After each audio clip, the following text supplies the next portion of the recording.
اور مومنو یہ نہ سمجھنا کہ یہ ظالم جو کام کر رہے ہیں اللہ ان سے بے خبر ہے.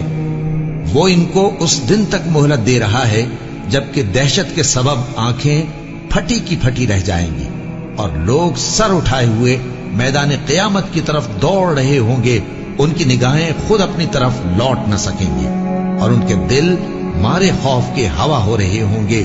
اور لوگوں کو اس دن سے آگاہ کر دو جب ان پر عذاب آ جائے گا. تب ظالم لوگ کہیں گے کہ اے ہمارے پروردگار ہمیں تھوڑی سی مہلت عطا کر تاکہ ہم تیری دعوت توحید قبول کریں اور تیرے پیغمبروں کے پیچھے چلیں.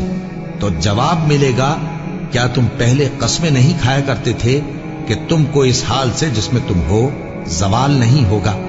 جس دن یہ زمین دوسری ہی زمین بنا دی جائے گی اور آسمان بھی بدل دیے جائیں گے اور سب لوگ اللہ کے سامنے نکل کھڑے ہوں گے جو یکتا ہے بڑا زبردست ہے.